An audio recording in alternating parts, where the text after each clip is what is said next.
शहर में रहने वाला मनोज इस साल होली की छुट्टियों में अपने गांव दुर्गापुर वापस आता है, जहां उसे देख पूरा गांव खुशी से झूम उठता है।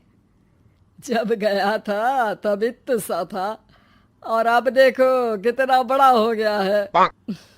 हाँ सरपंच जी, जब मैं गया था तब आप भी बहुत जवान थे और अब देखो कितने बूढ़े हो गए हैं आप।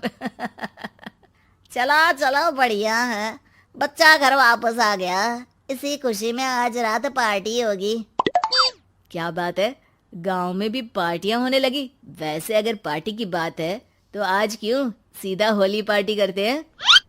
होली पार्टी की बात सुन चहल पहल में अचानक सन्नाटा छा जाता है, जिसे देख मनोज को कुछ अजीब लगता है, लेकिन तभी सरपंच बात पलट देता है। अब बहुत देर हो गई, चलो सब अपने घर चलो, पार्टी के बारे में कल सोचेंगे। मनोज भी मम्मी पापा के साथ घर आ जाता है, पर होली पार्टी और उस पर पूरे गांव की खामोशी वाली बात अभी तक उसके जहन से निकलती नहीं। पापा, होली पार्टी की बात पर सब चुप क्यों हो गए थे? अरे होगी उनकी कोई अपनी बात, मुझे गांव की पंचायत ही थोड़ी पता है। चलो सो जाते हैं, कल बात करते हैं। पापा की बात मानते हुए मनोज भी सोने चला जाता है।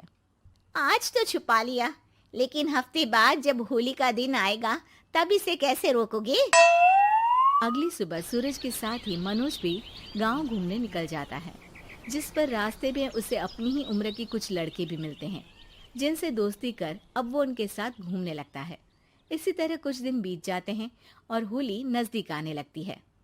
दोस्तों, होली में 4 दिन ही बचे हैं, पर गांव में उसकी कोई तैयारियां क्यों नहीं दिख रही? क्योंकि यहाँ होली नहीं मनाई जाती। अरे पर ऐसा क्यों? वो राजा भूषण। अरे तुम 4 दिन के लिए आए हो, क्या इतना सोच रहे हो? चलो कुछ खाने चलते हैं। इसी के साथ एक बार फिर होली की बात को टलते हुए देख मनोज को शक होने लगता है। वो घर पहुंचते ही इंटरनेट पर अपने गांव और राजा भूषण के बारे में जानकारी निकालने लगता है। क्या? मुझे आज तक ये नहीं पता था। ऐसा कैसे? किसी ने मुझे कुछ बताया क्यों नहीं?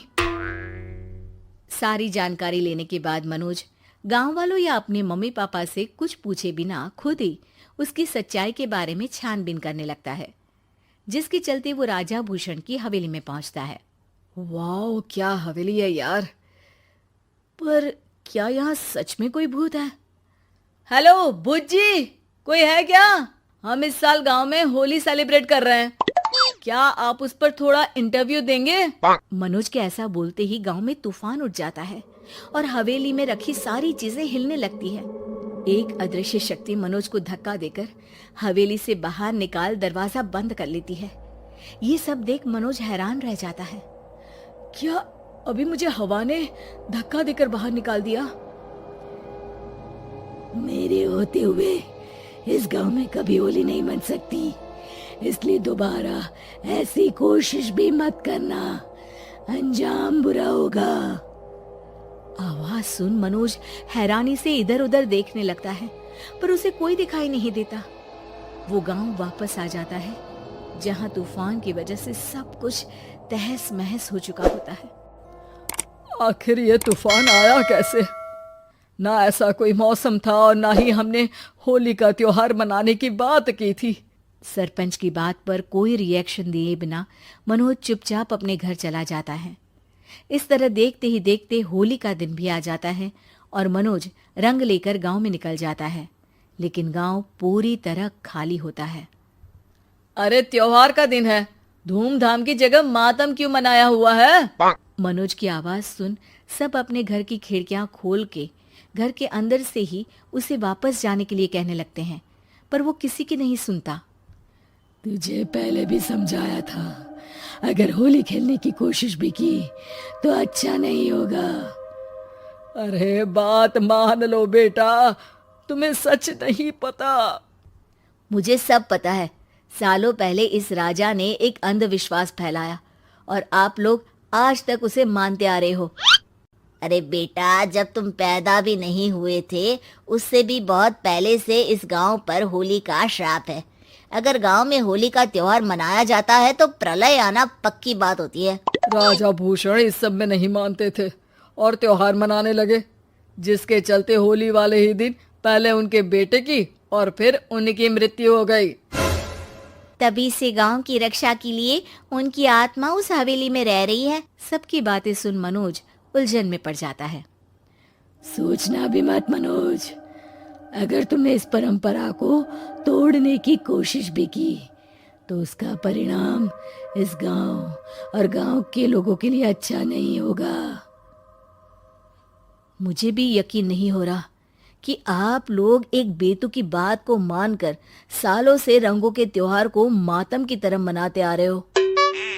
मनोज किसी की कोई बात ना मानते हुए पूरे गांव में रंग बिखेर देता है, जिसके तुरंत बाद वहां तूफान के साथ बिजलियां गरजने लगती है। अचानक मौसम में ऐसा बदलाव देख जहां मनोज कंफ्यूजन में आ जाता है, वहीं गांव वाले डर से सहम जाते हैं।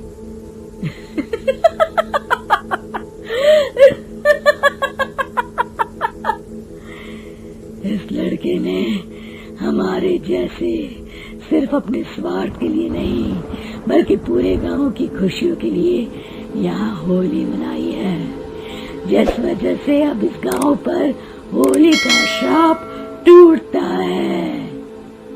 ऐसा बोलकर राजा का भूत वहां से गायब हो जाता है, जिसके बाद गांव के लोग धूमधाम से होली मनाते हैं। खुशियों के रंग गांव में बिखरे ही होते हैं कि अगली सुबह अचानक मनोज कहीं गायब हो जाता है और एक बार फिर गांव में होली का नया राज शुरू हो जाता है।